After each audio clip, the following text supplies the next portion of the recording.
Okay, welcome to the 50th episode of an Evolving Man podcast. Today, I am delighted to be speaking to Michelle Dawn Silcox.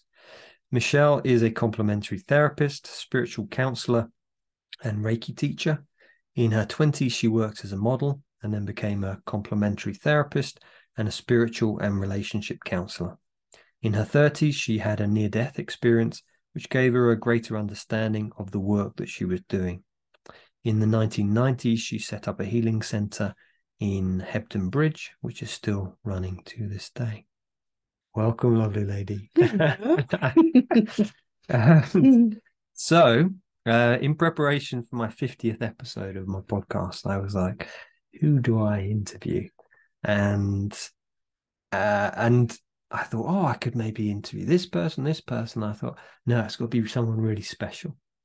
So I decided to bring on my wife here.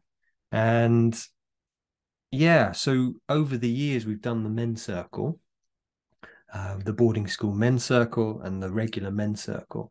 And they've often asked for you to come and visit and come and speak.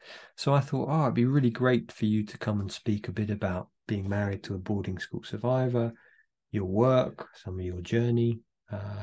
So I'm looking forward to it. A little nervous, but So am I.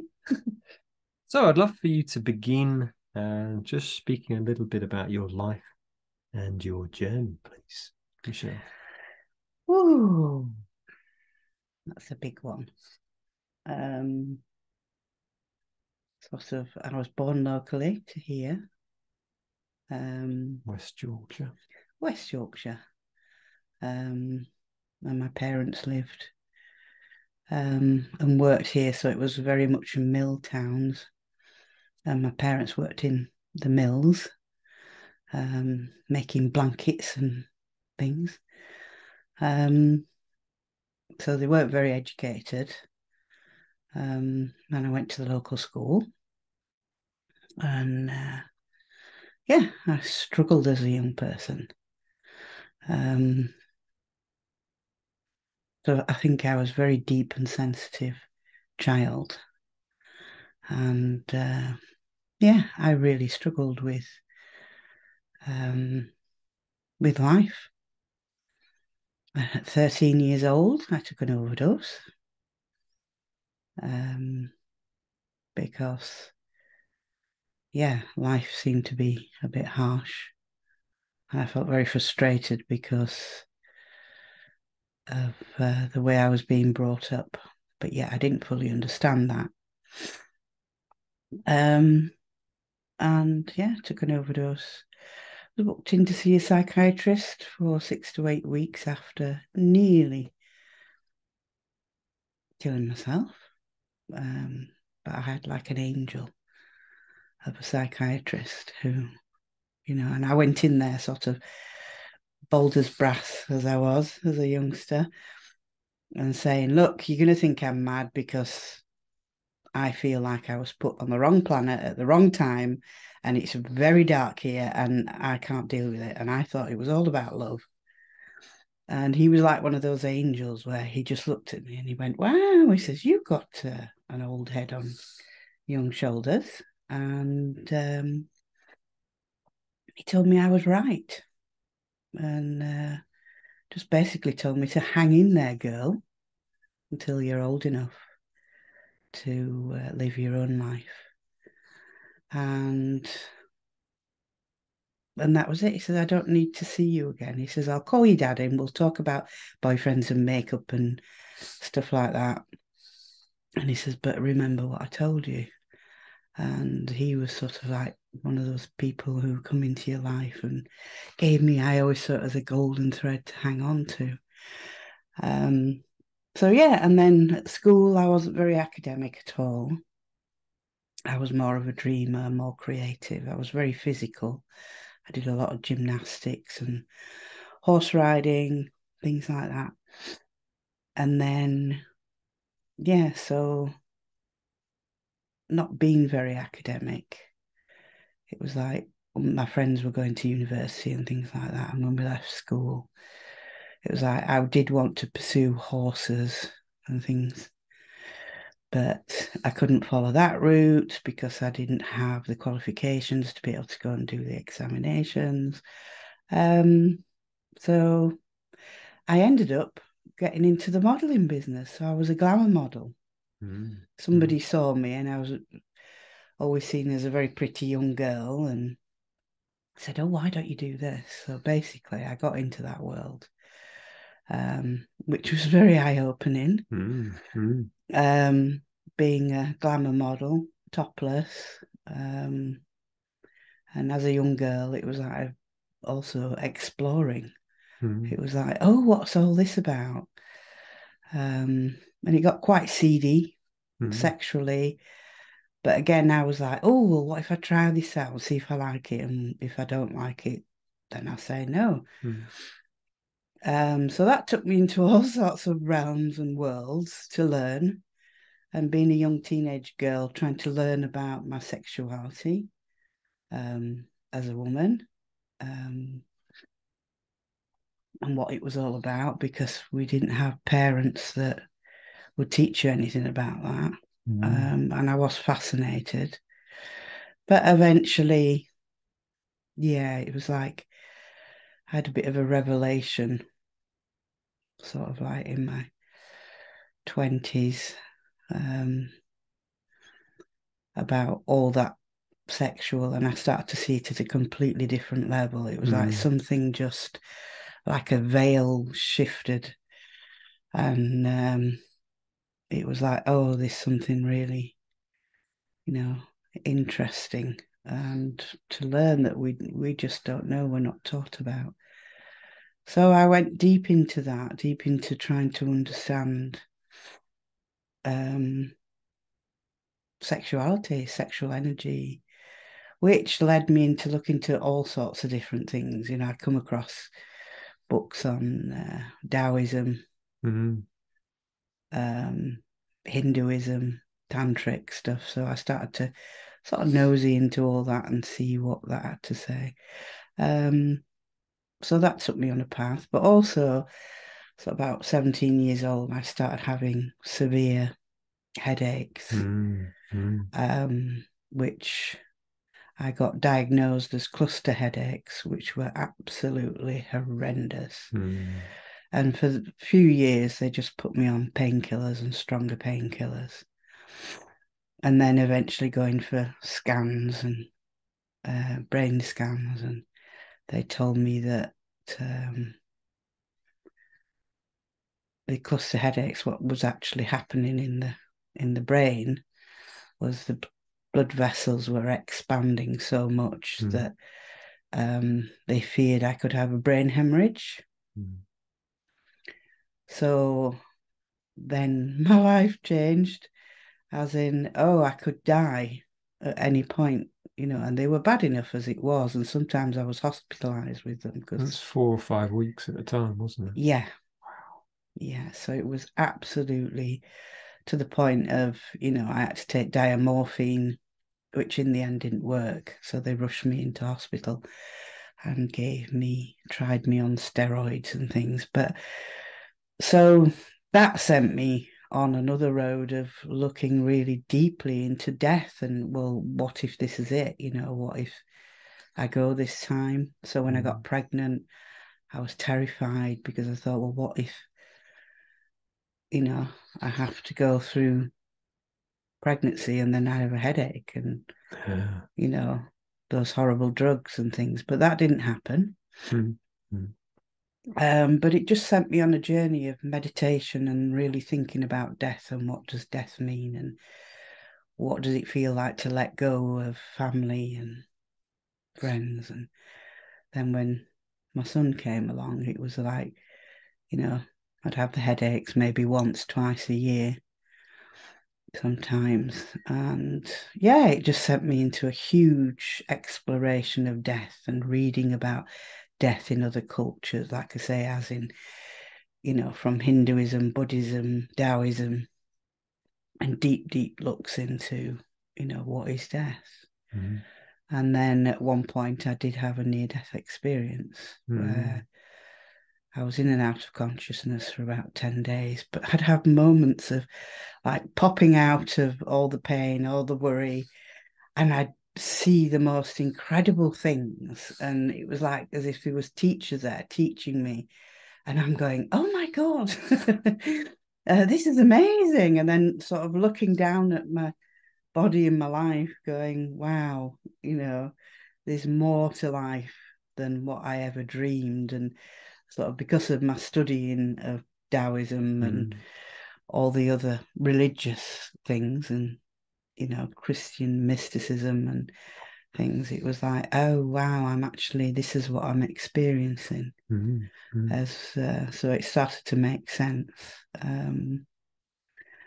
So yeah, and then through the headaches and that, it took me on a path because they said it was incurable to alternative therapies and looking at alternatives to can they heal, because this was horrendous to go through. So I went down all sorts of routes of shiatsu, acupuncture, Reiki, you name it, and also into a path of shamanism. So it was just my journey of healing. How do I heal this? That sent me into all these different, looking at all these alternatives because, the doctors had just said, well, it's incurable.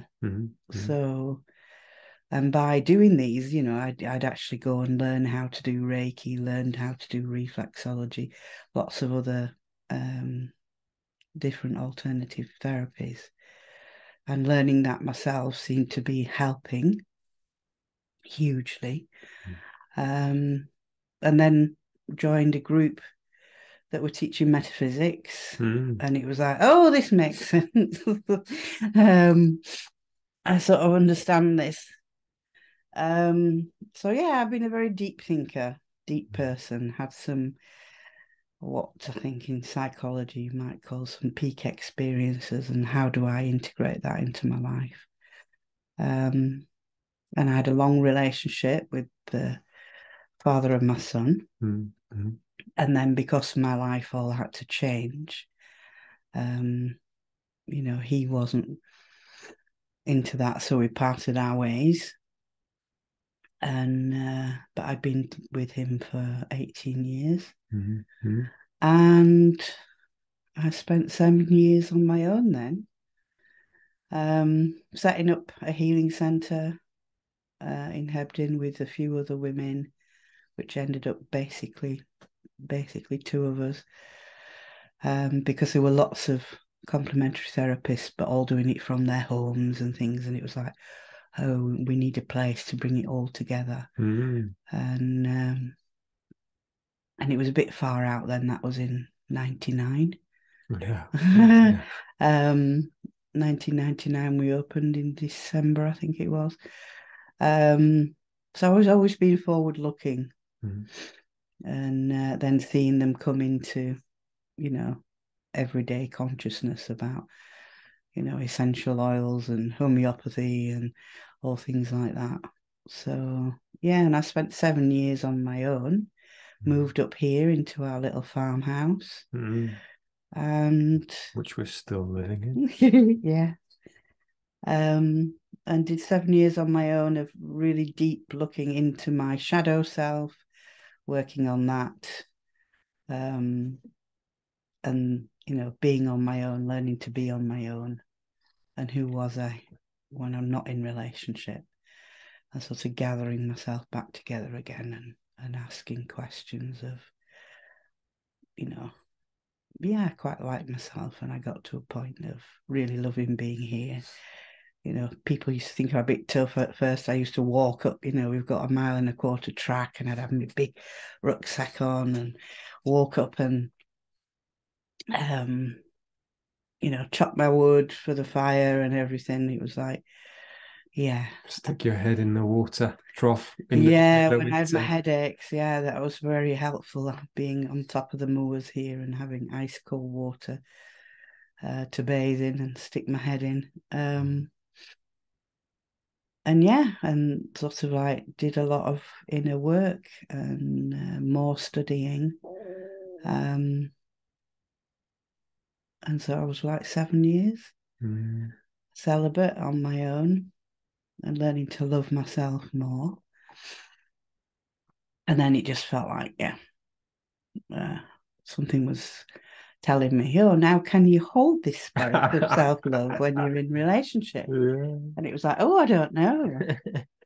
And then, I went enrolled to do a 2-week shamanic course. And that's where I met you. You did indeed. It 2007, wasn't was. And you came to stay it? because I invited everybody on the course because, to come up if they ever wanted to come up and stay, and you did. And I think you fell in love with Hebden Bridge. And it was, and here we are. Yeah, that was 2008 I first came to visit, and we first started going out mid 2008, so 14 years ago. Yeah, we got married 2009, so it's been an amazing journey. It has. Mm. It was very interesting how, when I met you, it was like, oh, he's a nice guy. But it was like I hadn't had a relationship for a long time, and it was like, and I'd been asking those questions: what do I want in a relationship? What is it I really want? And after really looking through all my old relationships and seeing where I'd messed up, I hadn't done things right, and of course, it wasn't just me, but I did really look at myself and go, oh, what do you want? And it was like, okay, I want a man to grow with, but on all levels, being a very deep person. So, and also someone who will speak from the heart and be very truthful.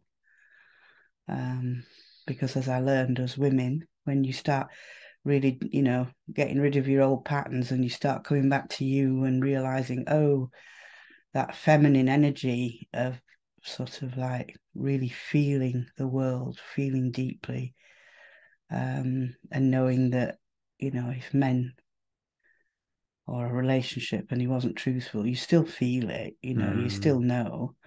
So that's what I wanted. And then that's when one morning waking up, my heart jumping out of my chest, there was no physical attraction to you, sexual attraction, but my heart was going crazy. This was 2008, just after we'd met, wasn't it? Yeah. And so I sat and meditated with this because it was quite intense, my heart. And it was like, oh, you could teach Tantra with Piers. And I'm like, but I don't fancy Piers.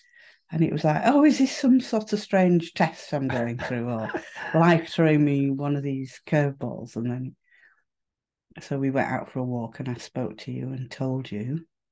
Well, you did say to me at the traffic lights, oh, I've got something important to tell you.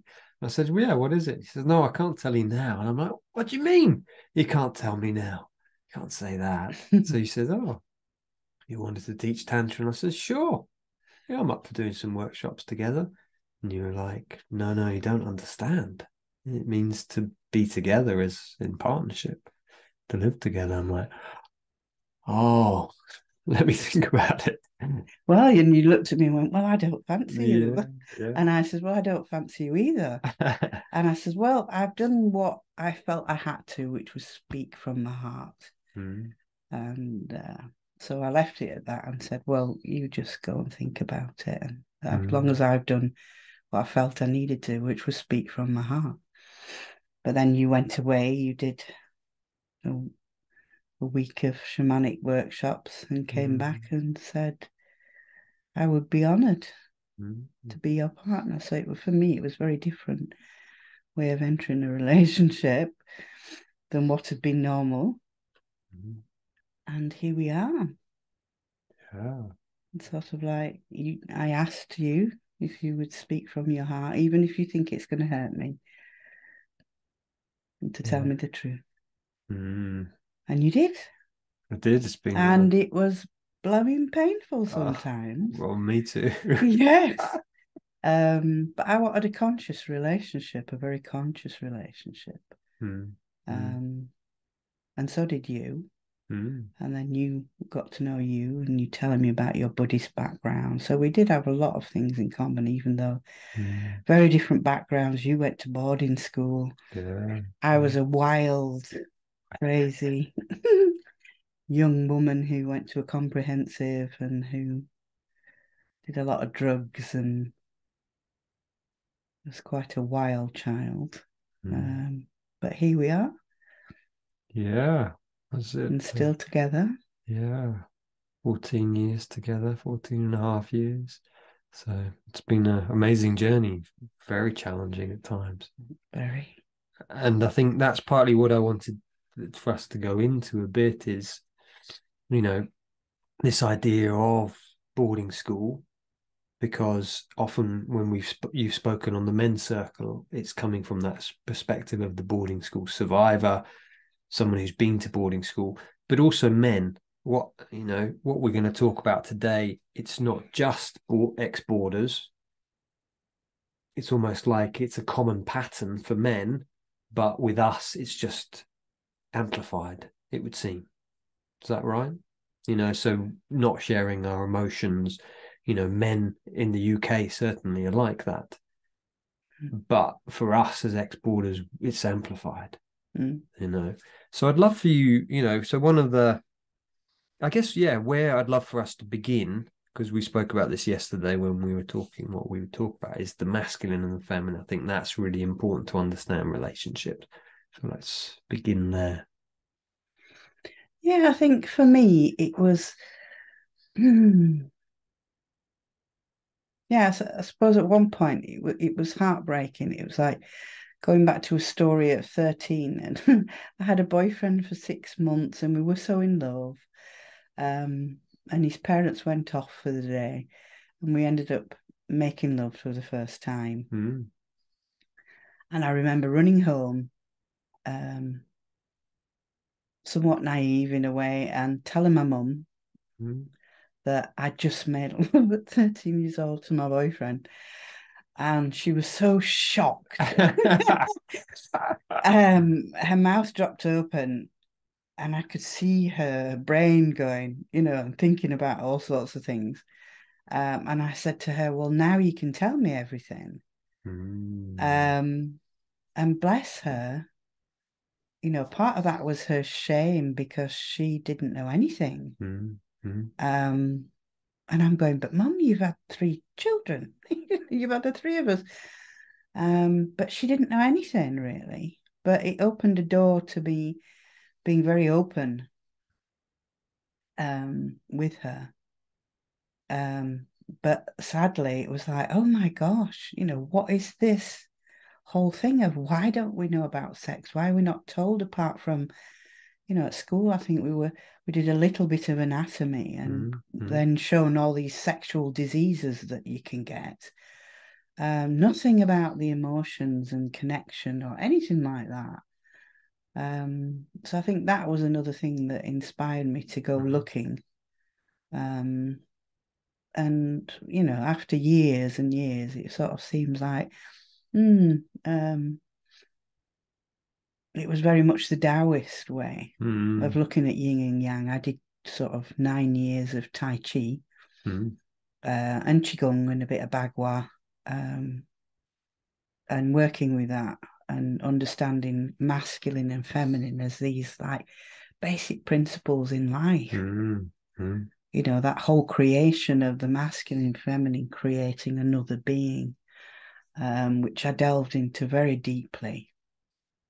And now, of course, I'm doing a unified physics course. Of course, yeah. And that's showing the same things as what ancient people had sort of been telling us through these ancient old religions. It's sort of like very much, the same thing.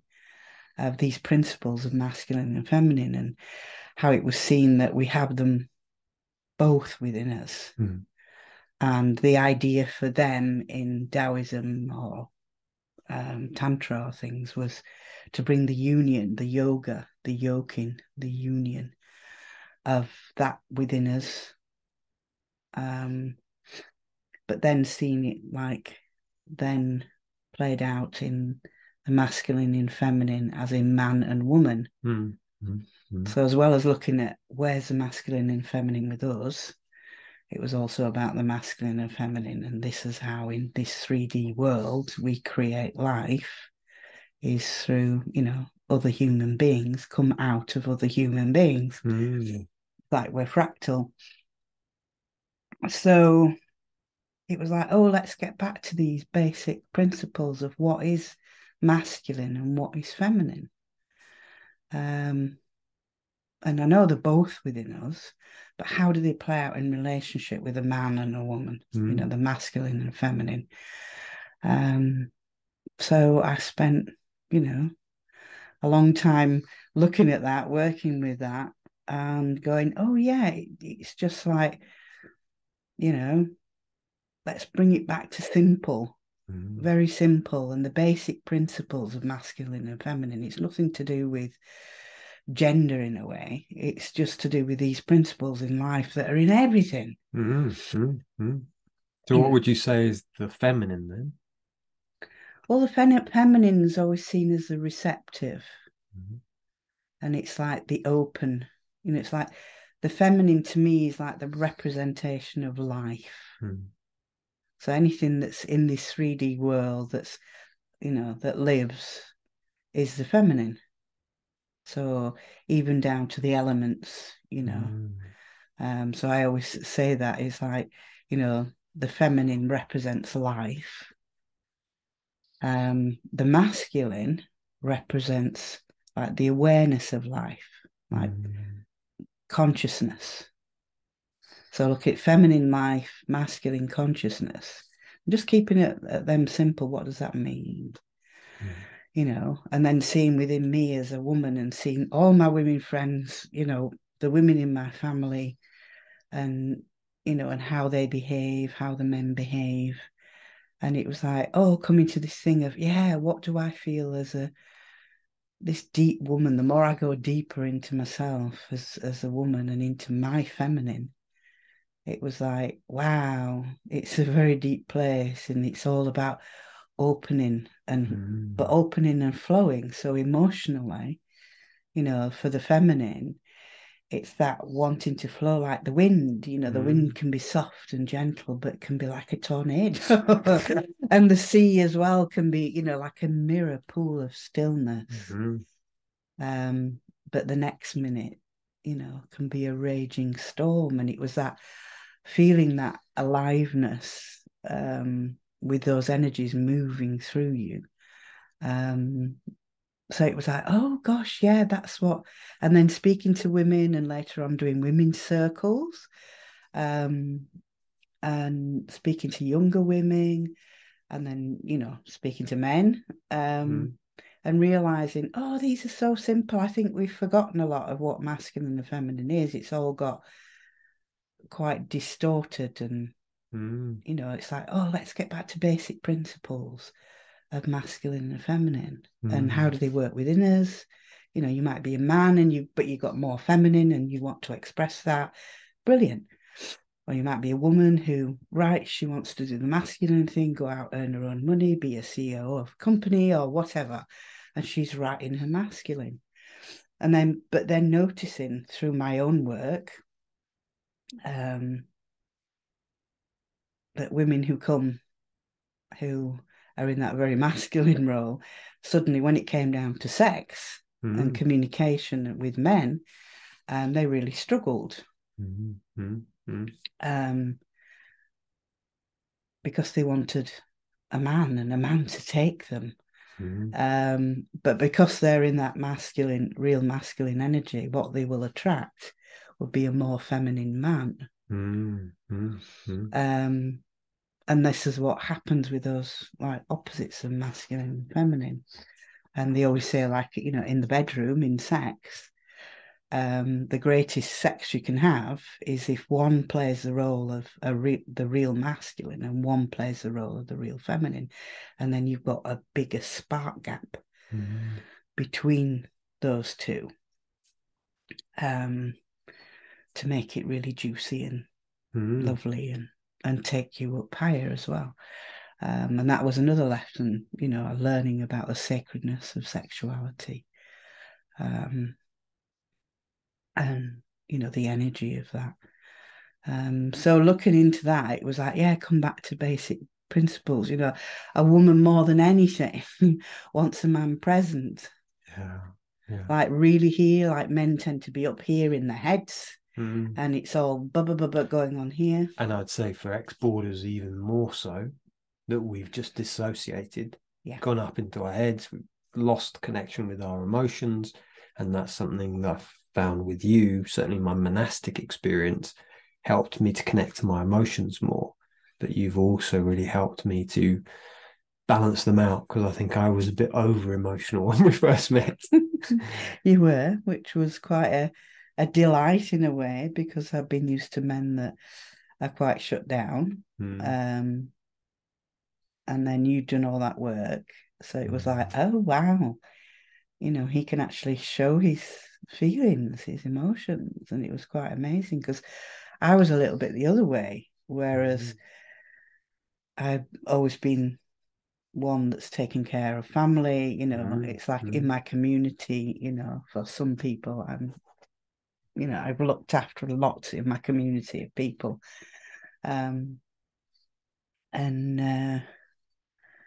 Yeah, it was seen that I'd gone quite masculine.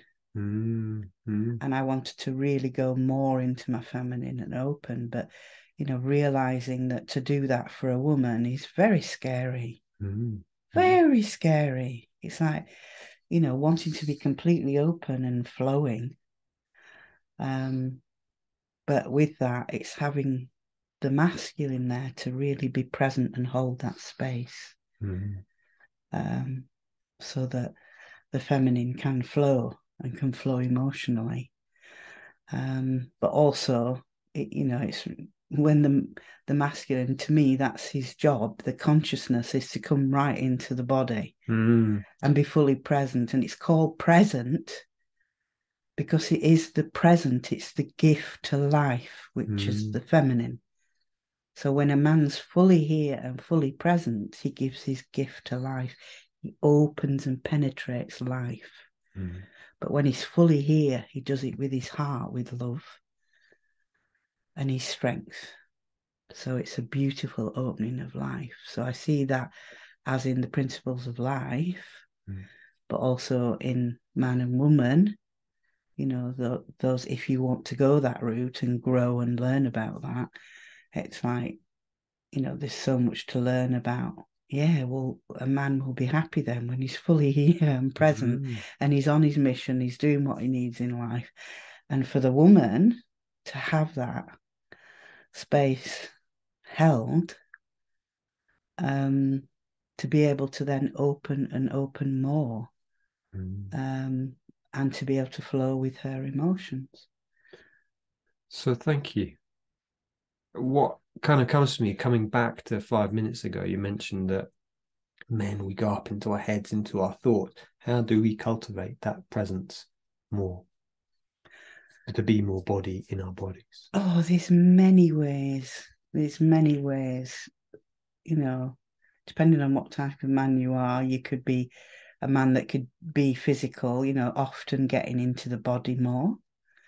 But also with a level of awareness. So meditation, definitely for men, is to meditate and go in, you know, and do things connecting with the body. It's all about connecting with the body, because, you know, men tend to go up in their heads and they're not here. And when you're a woman and you start opening more and more and you feel more and more, it's like you're not here, because you're in here. You're not in here in the body. You're not present. And it's a horrible feeling. And, you know, and my instance is wanting to shut down then that openness, you know, doesn't feel safe then because you're not here, you're not aware of where I'm at, what's going on for me, because you're just in here. It's all in the mind and in the head. And it feels, you know, like you're not here. You have no idea where I'm at or what's going on for me. And yet a man who's present, which I have met a few men who are incredibly present, and it's such a gift. It's such a gift to the feminine when that consciousness is fully in the body. And, you know, it's like, and you instantly feel safe. You feel like you can open because that presence is there. You know, that real consciousness, meaning he's conscious of you and very deep into you and what's going on. So you feel naked. And it's a bit like, it's a bit scary. But it's what, you know, it's what women want.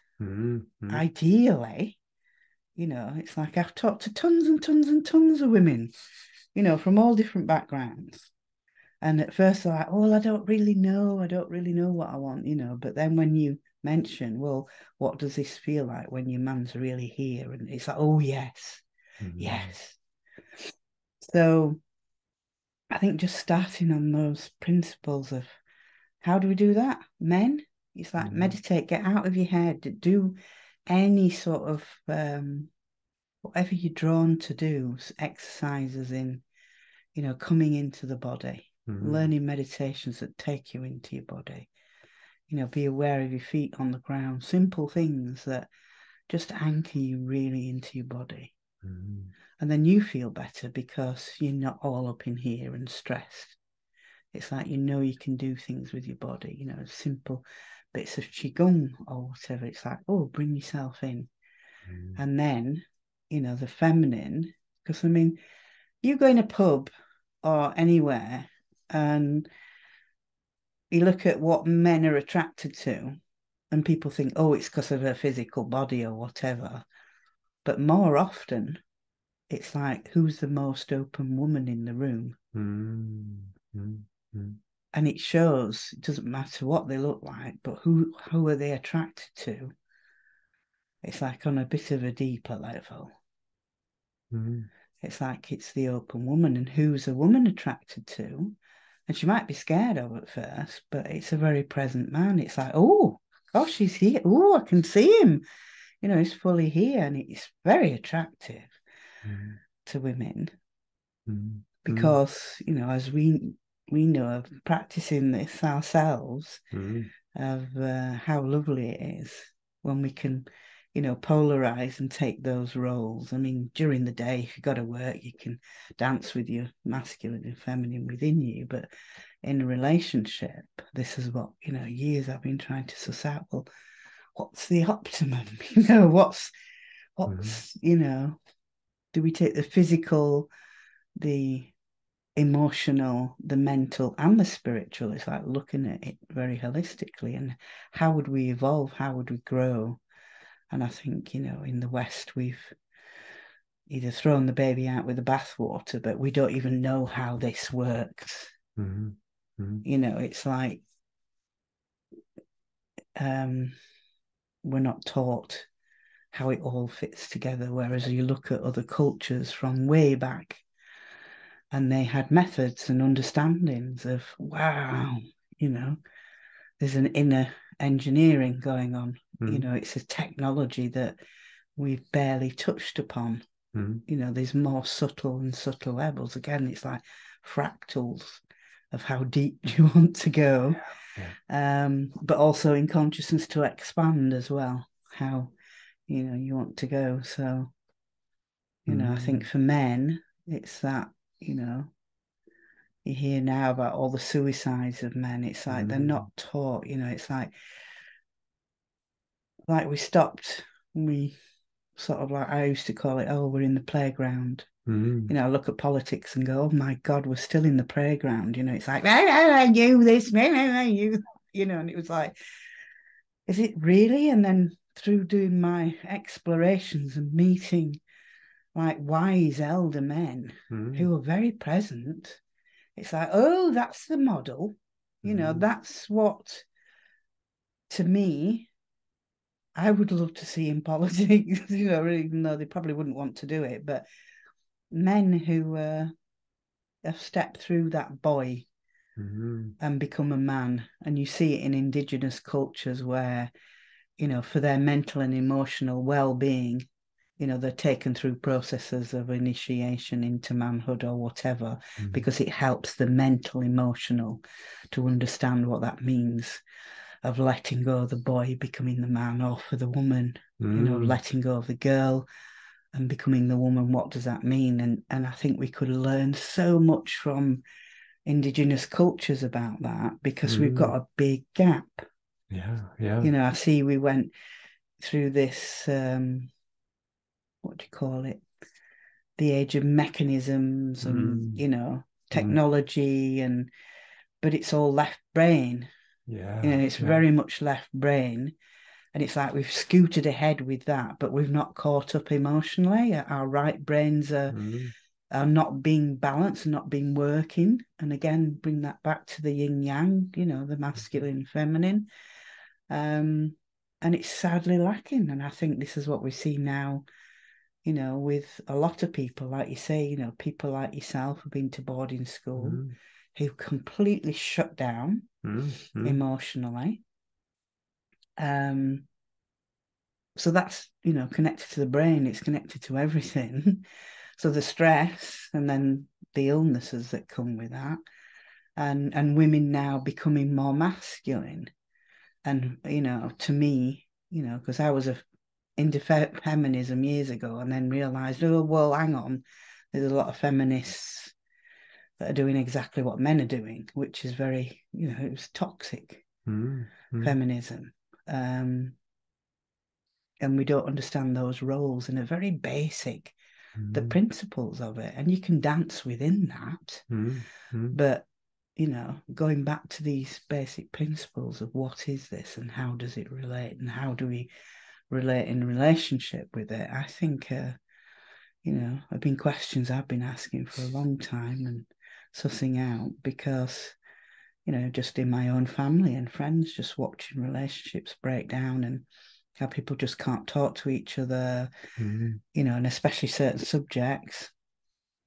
And it's like, whoa, it's like we want to readdress all this. Let's get back to basics and see how those principles in life work and how do they fit within us. How do we dance it within ourselves, our own masculine and feminine, and then how do we do it, in relationship. So I know that's a bit of a long No, answer. Well, I'd love you to then interweave that. Obviously my work is with ex-boarders, and you've spoken to circles of ex-boarders, and we've also spoken to wives, our partners of ex-boarders. So I'd love for you to share a little bit, you've seen both sides. What do you see going on in those relationships? So maybe we've spoken to women who are non-boarders, who are with a boarder, or we've spoken to boarders who are in relationship with a non-boarder. What do you see playing out and linking that into the masculine, feminine, and really, how do we start to heal once you share a bit about that? Well, I think again, it comes. A lot of this basic is communication, not knowing how to communicate. If you shut down all your emotions, and it's like there's obviously trauma in there that's locked it in. It's like, and I think all of us, not just boarding school, but all of us need to take a good look and sort of go, okay, how do we grow up? I remember one famous psychologist saying, we've gone back as far as 2-year-olds of what's going on in the world. It's like, well, what is an adult? What is a real adult? As in, just not what we're told and brought up in this belief system that we have been brought up in. It's like, what really is an adult? Where's the wisdom?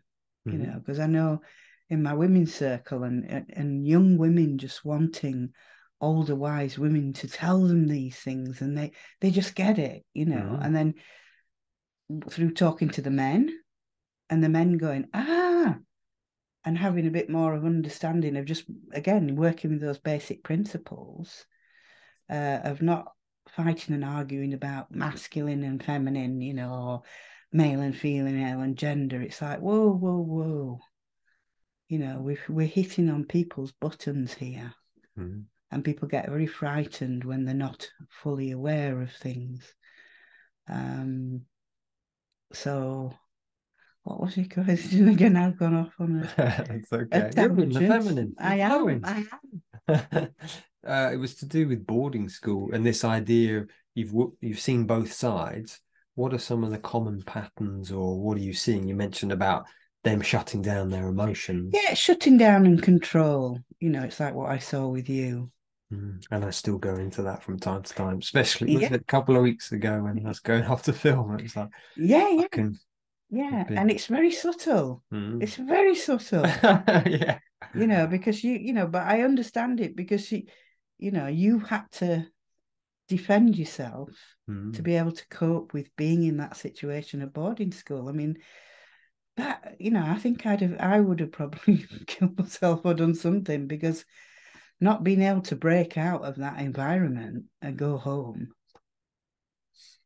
I can't imagine that. That would be horrible, because when you're in most hurt and upset and you've no one there to just support you with it and say it's okay, and you haven't even got that there, when you just thought, oh, it'll be okay, it's only homesickness. And it's like, well, what is homesickness? It's like, what is going on? And, with what we know now, you know, with epigenetics and, all these wonderful stuff that they found out that, in our body is held all these memories. They don't go away unless we do a bit of digging and looking and shifting through them. And to me, that's about being an adult. Yeah. It's about, okay, we grew up with this because of our parents. So we've got, different types of trauma in the body and things, and mentally, emotionally, we're stuck. But it's recognizing that, and there can be something different. And then, even get today, as getting a therapist going, right, I need to change. Because I'm still like I was, and I always used to think of my parents into their, older age, and they were still into the old music that they used to listen to way back, and yet there was all this wonderful new music, and it's like, and then seeing myself as you get older, how it's harder to let go and to move into now and what's here now. But we're constantly need to do that, in whatever ways we need to do that. But we need to constantly review and, and so in the same way that we're stuck in our old music or we're kind of stuck in our old memories playing out from boarding school, how we learned to communicate, which was non-existent. Yeah, and what you taught about, were you taught about girls and women and what they're like? Were you taught about what the process is of being a young man and becoming a man? No. I mean, and it sounds ridiculous in one sense, and if people say, well, shouldn't your parents do that or whatever? And it's like, well, no, times I had to go to school with my son because, I couldn't believe that the school was actually blaming him as a young child instead of modeling for him. Like he was always taught, he controlled the class, and going up to the teacher and saying, and he's saying he's a very powerful young man and he rules my class and blah, blah, blah, blah, blah. And it was about communicating. I'm saying, well, hang on a minute. If you're saying he's powerful, and with that, he needs to learn responsibility. So, well, why don't you model it for him and show him? Just go and take him in the staff room, have a cup of coffee with him, Have a chat to him as a human being, Mm-hmm. for goodness sake. And also, he's, listen to his side of it. For him, he sees you come into class sometimes, and whether you've had a crappy day with other students, or or you've fallen out with your wife the night before, and you come into class and you've got a strap on with the kids because you're already like this. It's like, Mm-hmm. you've got kids in there who are aware of this, and it's like, well, that's not fair, because now you just shout it, you're jumping on people. So it's a both way thing, yeah. Mm-hmm. And so he did, and it made a massive difference and lifted my son, which lifted some of the other kids up. And it's just things like that, it's like communication. Mm-hmm. How can Yeah. what was it like to sit down and just say to your husband, look, this is what I'm feeling. And for him to be able to listen and not Yeah. take it personally, Yeah. and stop this, oh, well, you made me feel like this when you did that. And Mm-hmm. both ways, it's like, no, we need to grow past that playground bit. Yeah, so that's something, as you share that, that's often something I hear from the ex-boarders or the wives, moreover. If they challenge them, the ex-boarder will often go, it's you, nothing to do with me. This is your stuff. What would, what have you done with me? And what would you suggest in that situation? Well, again, it's being adult. Mm-hmm. It's saying, right, we need to take some time here Mm-hmm. because, all the importance goes to your work, and you can see men who are really busy, Mm-hmm. stressed out at work. But if they've got a new client or something, oh, their attention's full there. Right, you give your client this because you want this new client. That's just an example. Mm-hmm. So you give like them full attention Mm-hmm. because you want their business or whatever. And it's like, but then you go home to your wife and it's a bit taken for granted. Mm-hmm. You're not thinking about her and how much actually she means to you. Yeah, yeah, yeah, It's like it's taken for granted. yeah, yeah. There's so much taken for granted. And I think it's time for people to just, say, okay, let's take that time. Let's just have a bit of space together so we can talk as adults Mm-hmm. and say what you feel, but learn skills of not pointing the finger Mm-hmm. at your partner. Because I've heard that recently, that when you've got someone pointing their finger like that, it's you. You have to look at how many, well, like that, how many fingers are pointing back at you. Oh, you've got three. So whatever your projection is, and Nick Duffel talks about that a bit, about projective identification Yeah. and saying, oh, it's you, but actually, well, you've got three pointing back. Yeah, but if you just do on that every day, is learn to speak from you and what you're feeling and what's going on for you. Saying, I feel this, and that's something I've definitely learned with you is, okay, yeah, I'm struggling. It's my anger, or I feel angry, not anything to do with And you. that little step of just catching that all the time, being on that. I mean, we've seen with our relationship how much it changes because you feel safer. Yeah, I yeah. feel safer because, and more, I can be me and I don't have to hold it in. I can be where I'm at that moment and say, this is where I'm feeling, And then a lot of the time, it's like, you're fine, you're there, you're not taking it personally, but sometimes you do. And I that's, do. again, that's it because it's hitting a pattern with you. And then we sit down and look at what the patterns are that we're both playing out. So we're mirroring for each other. And then we talk about it. And then it goes. It's like, oh, yeah, that's what's going on. So we learn to do things a little bit different every time. And it's like, oh, yeah, it feels like, oh, there's so much stress gone. Yeah, yeah, yeah. Because, especially, the feminine needs that trust. And, this part of us, it's like, we want to be expressive. And even if it's angry, and you've seen me, I can be angry, and then the next second it's gone. It is. Yeah. And sometimes I have to get to that anger, because if I allow myself to go there, which was a problem with me, is not really getting into that. But then seeing how the tears would come then. And it was like, oh yeah, I'd moved through something. And then you see that the relationship's a lot deeper than what we think they are.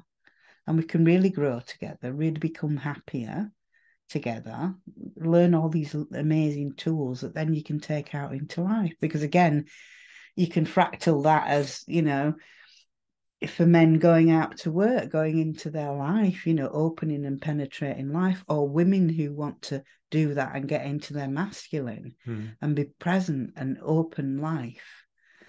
But it's with that gift rather than, what's the word?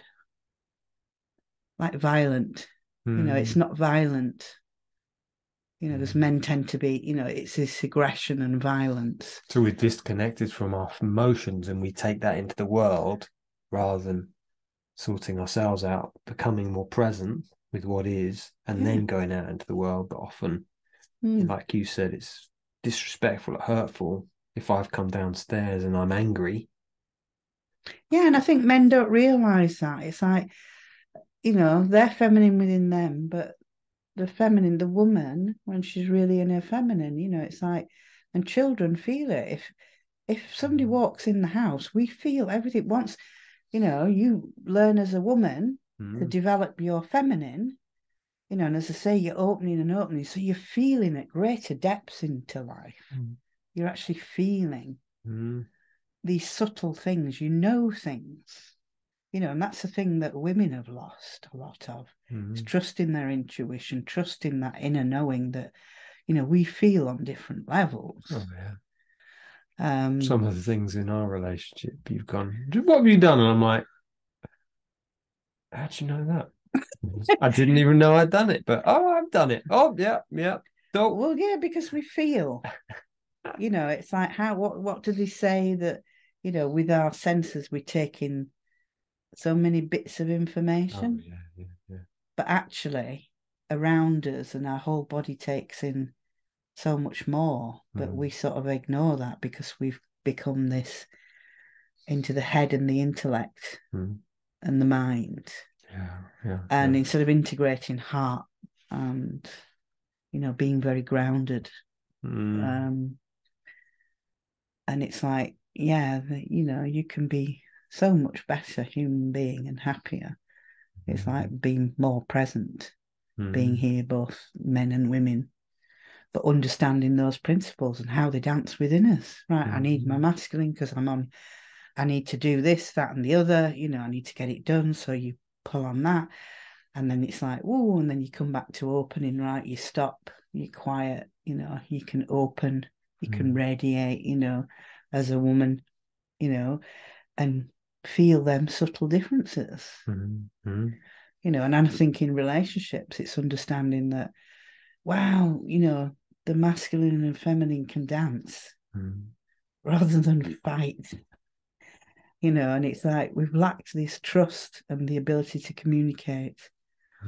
It's like being shut down. So many people I know that have had problems in relationships, that an inability to actually speak what they want to say and what they want to feel. That's more for the feminine. They feel that they can't speak because they're frightened, because the masculine is bigger, burlier, can hurt you on a very physical.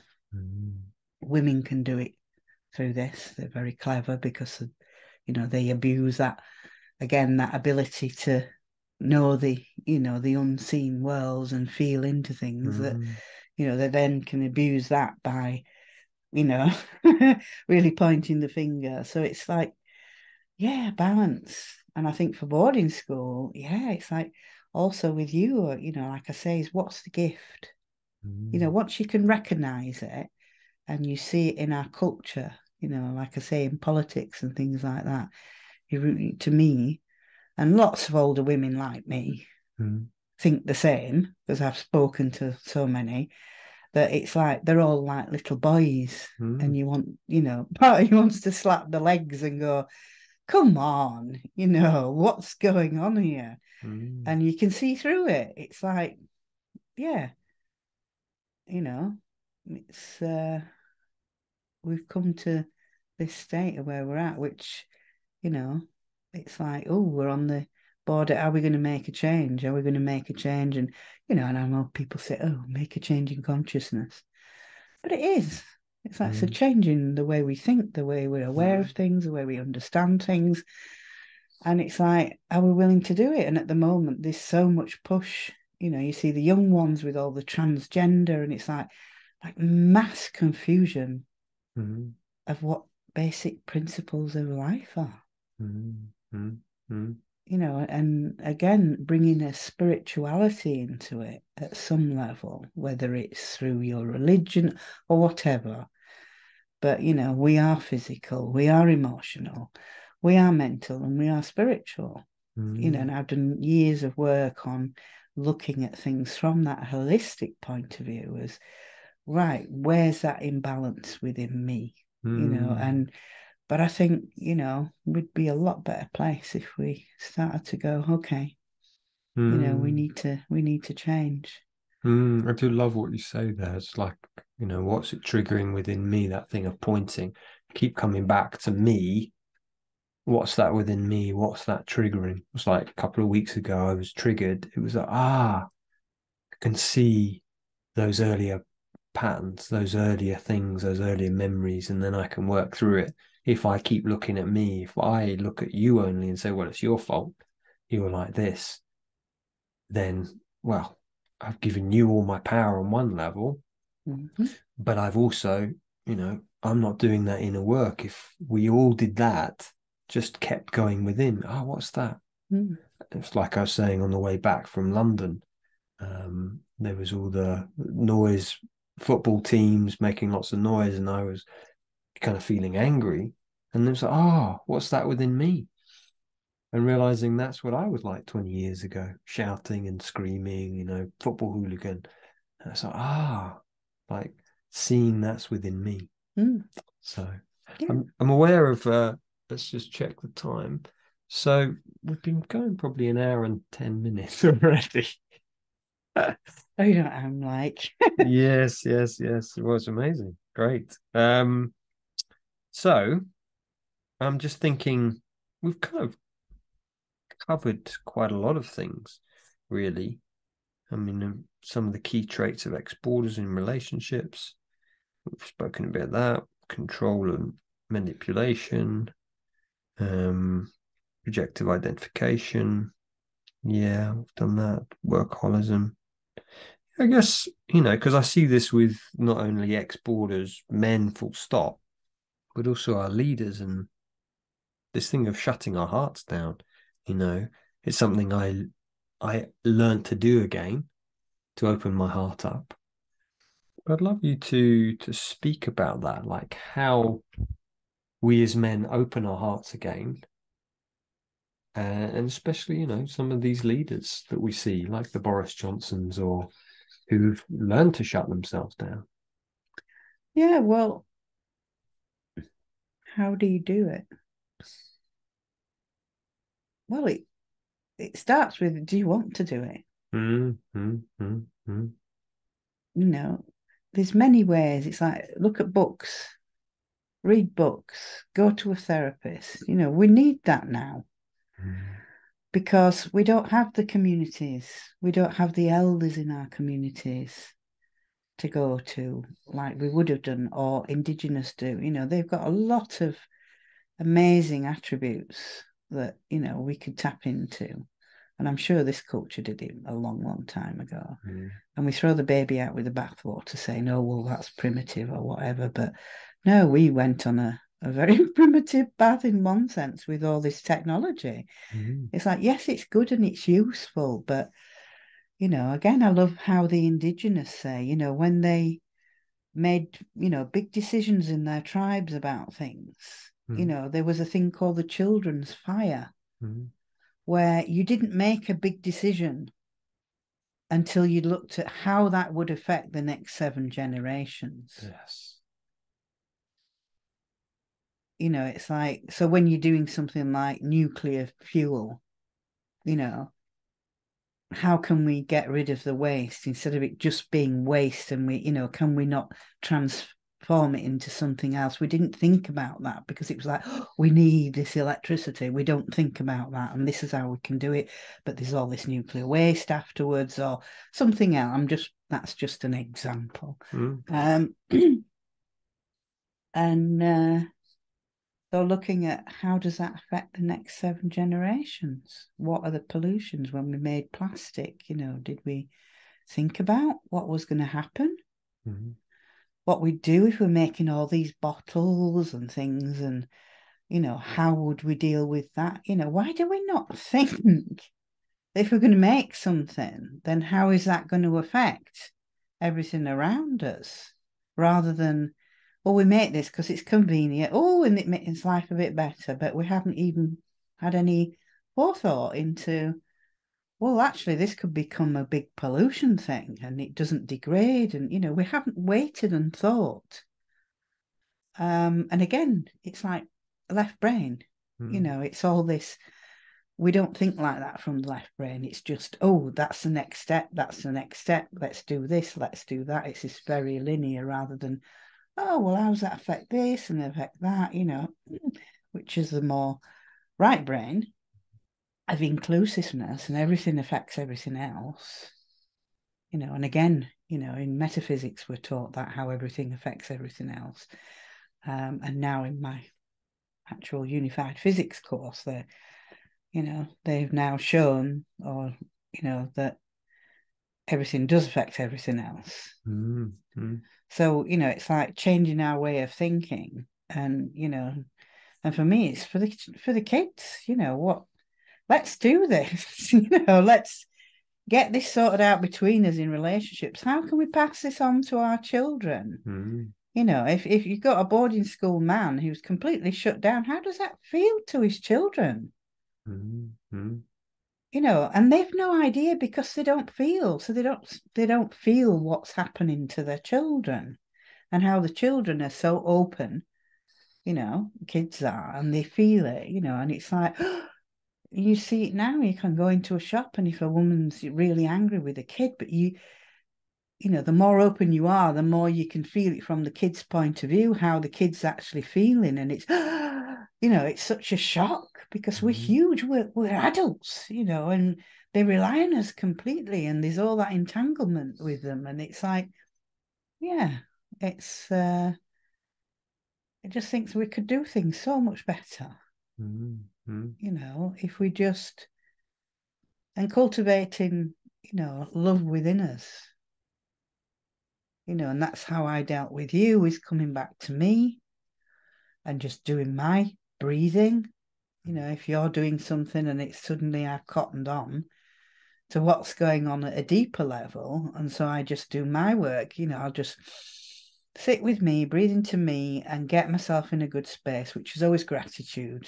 You know, I would recommend anybody to just start getting into gratitude and feeling how it makes you feel. Mm-hmm. And then you have space then for somebody that comes in, and it's like your child, you're looking at somebody then more open, and it's like, these are his patterns, rather than, oh, he's having a go at me and he doesn't know this. It's like, that's his pattern. I can see deeply. And why I can see deeply is because I've opened more, and I've opened my heart more.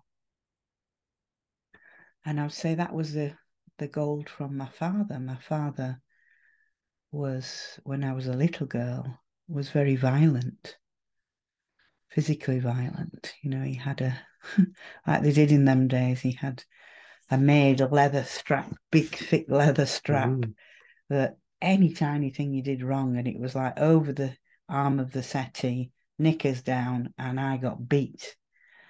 And I remember one time being this defiant little girl, just making myself stare in his eyes as he was doing it.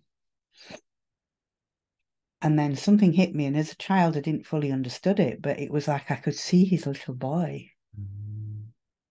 And, instead of this feeling that, how could this monster do this to a little person, it's like I saw something in his eyes, and it was like, I was like his little boy, and he was hitting me because he was afraid that I was going to get hurt, or, and I just had glimpses. And as I got older, I understood that better, which is really interesting because, as you know, I don't have a lot of fear of men.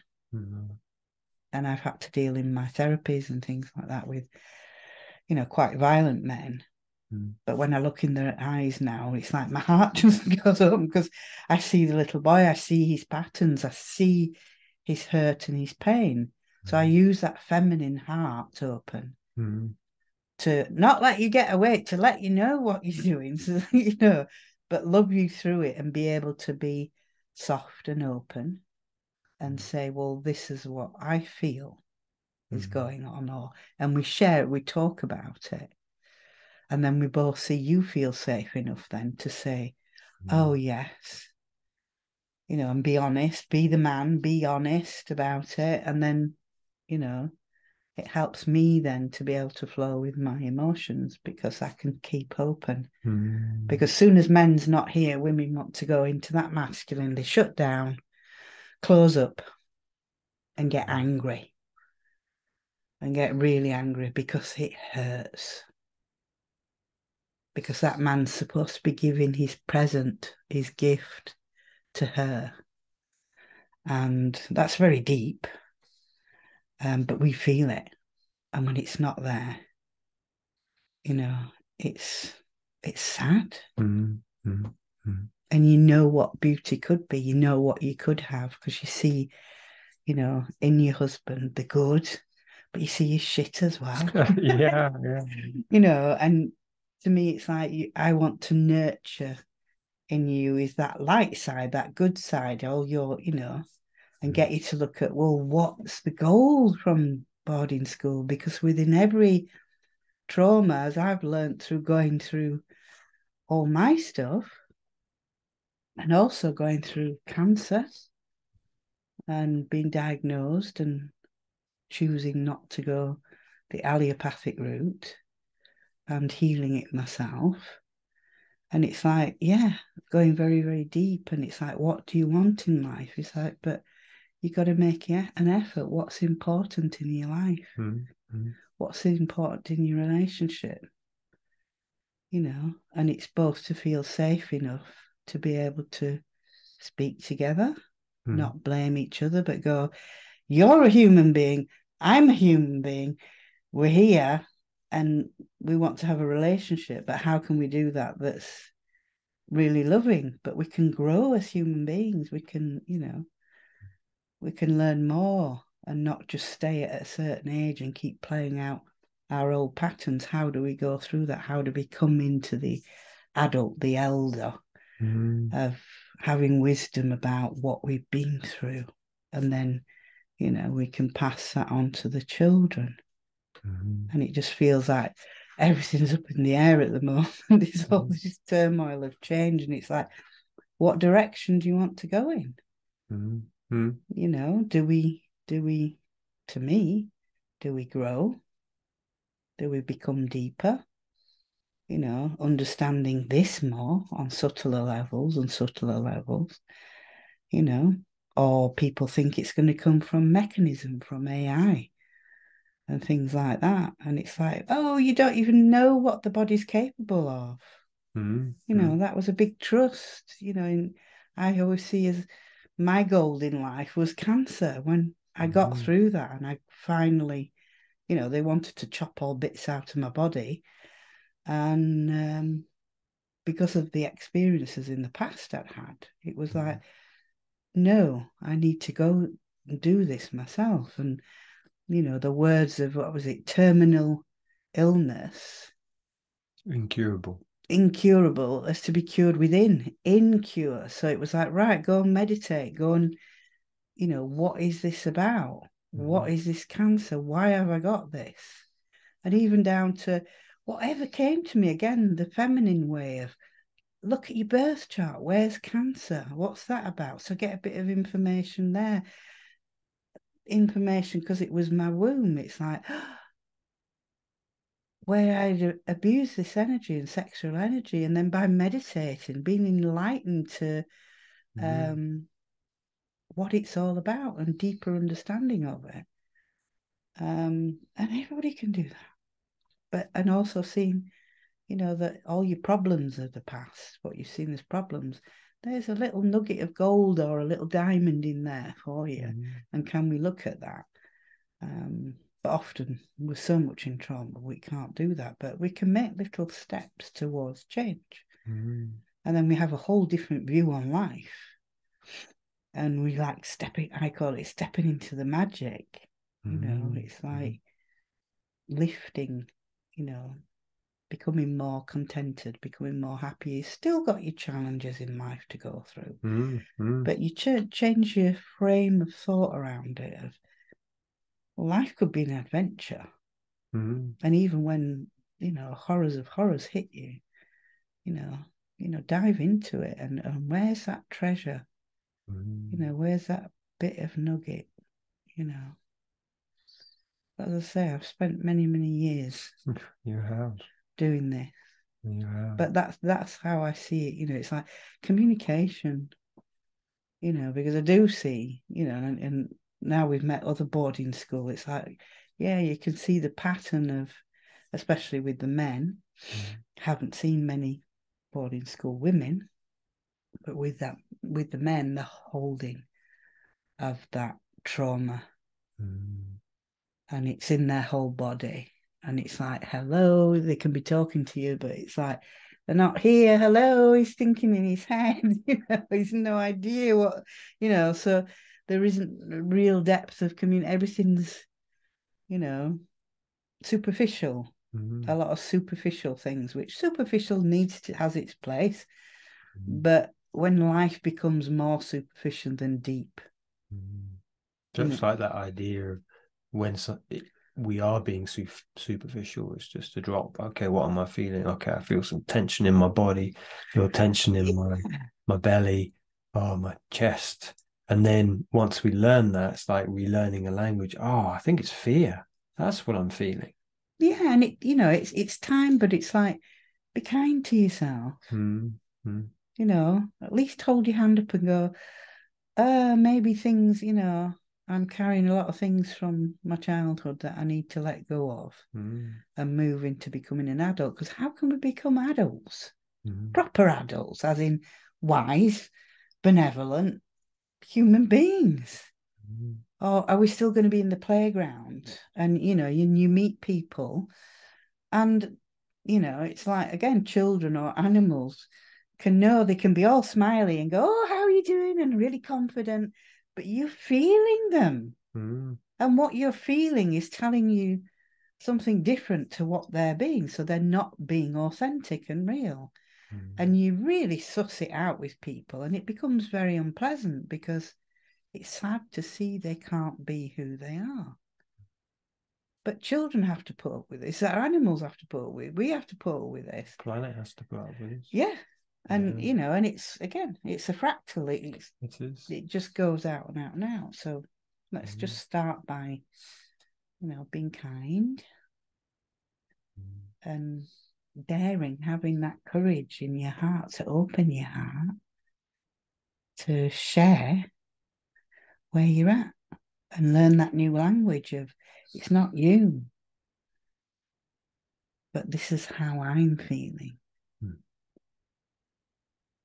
And make steps, read a book that tells you something, watch something, or go. What's a book? What's some books you could recommend? Well, I don't know, because people come from all different sides at it, What's a teacher then you've kind of resonated with, or you say watch something? On relationships, I mean, Esther Perel, she's doing good work on relationships. What's that book you've got on? David Dana? No, the couple.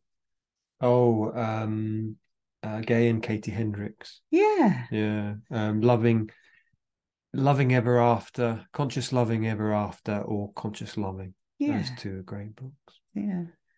And, and looking at, who are the new people who are teaching, about relationships. And because it isn't just relationships with man and woman, it's relationships with everything, with life, with yourself. And how that affects, your relationship with your own self, how that affects your relationship with your partner, how that reflects your relationship in the community. And it just, again, I keep using the word fractal because that's what we are. And we affect everything. So, it's like, make a change, decide to make a change and be more loving. And look at, well, what does that mean? Just start with that. What does that mean? You've asked the question. Most people aren't asking the question. So I think it's very valuable to just ask that question and learn to listen a little bit deeper every time. Yeah, I do love the active listening. I found that useful in sharing that with clients. This idea that, really hearing what someone says. Often what I notice with myself, I couldn't listen because I was lost inside myself, and I would just immediately talk from my perspective rather than I found that's really been helpful to go, oh, I'm really hearing that you're struggling today, or I'm hearing that you're really happy today. So I'm actually paying attention. I'm being present. And little things you can do, like, with your boarding school, is get a group to meet up and just sit in circle. The power of just sitting in a circle and learning how to listen and how to speak in a circle. So you're sharing, like a sharing circle, that you have a little bit amount of time to share something about what's going on for you now, which is really hard for some people. So again, starting a group up, you can learn to be able to speak and share. And the value of bringing a talking stick is, having a talking stick where when you've got that talking stick, there's only you can talk. Nobody else can speak at all while you've got that talking stick. Because you normally find out, you start a discussion and people can't help themselves. They've got to butt in or they've got to fix somebody by telling, oh, you should do this. And it's like, no, you haven't listened to the person. You haven't really listened. So, by learning how to speak and how to listen and very much connecting with your emotions, set up circles and learn. Go and be brave. Sit in a circle where you can share, but you can also learn to listen. We forgot that wonderful art of listening. We have. And that's, again, the feminine, as you open, you're listening deep into somebody. That's why I know what's going on with you. Because I'm feeling you. I'm not just seeing, every little movement of you, but I'm feeling into you. I can feel the emotional state that you're in. And it's like, so then I know how to respond, not react to what's going on for you better, because I've actually learned to listen deeper into you. So then it's like, oh, he's feeling worried or he's a little bit stressed. And it's like, oh, so I feel into me, how that makes me feel. And I sort of can feel it and go a bit, ooh, but then I can go, oh, well, I can take control of me. I can sit and breathe down into my body and just breathe and relax. And I open again. And then I can speak to you and respond to you rather than reacting to you. But it's just learning those techniques of, okay, in how do I choose to change my emotional state? Yeah, great point. Because, what's going on for you, I'm feeling it. And sometimes it's a bit, and it's like, because I'm not a typically heady person. And so I go like that, but I can feel myself shutting down as well. But then it was like, okay, so I take my time and I just go back into me, feel into me. And it's like, right. And then my heart opens again. And then I can respond rightly to you. But if you don't get it, then I can get quite shouty with you. Okay. But it's not that often, is It's it? not often at all. I'm very blessed. But it's that, and then you feel empowered as well because you can change your state wherever you are. Mm. And you Mm. feel empowered then and you're relaxed. It doesn't matter about all this busyness. You just like take a few minutes. It's not going to make it, it's like it's going to help so much. Just come breathe back into your body, breathe back into your body. Learn to take control of your emotional state and relax with it. And it's okay. And it's like, again, so you're empowered. I'm aware of how we're doing now. We're coming up for about not 2 hours, but probably an Oh hour and my 40. gosh. So let's start drawing this to an end. Well, thank you so much. I feel very blessed that you've come to speak. Blessed that you're my wife. I mean, yeah. So thank you so much. Any last words you'd like to share?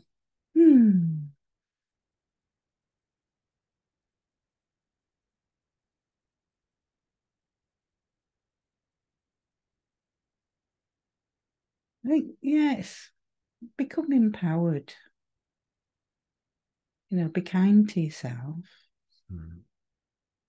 Learn how to de-stress. Just,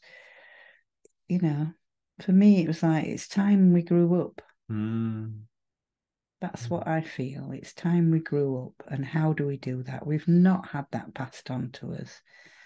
We know all this mental intelligence and things, but people are getting sicker. It's like suicide. Oh, it's like, oh, come on, maybe that's life going. We need to change. And I think, we need to become empowered. Stop blaming everything outside of yourself. Have a look inside. Find the bravery to admit what's inside and go looking in there, because a lot of people don't. And I mean, there's loads of things now, like the hero's journey for men, or the woman who finds herself more in her masculine, or, it's like, just look at those things. But, for me, it's for the children. It's for the next ones coming up. We owe it to them to go, okay, this is a time of big change. And which way are we going to go? Are we not going to go and look inside ourselves and clear out all that stuff? And carry on and hope that, more exterior things come in from technology?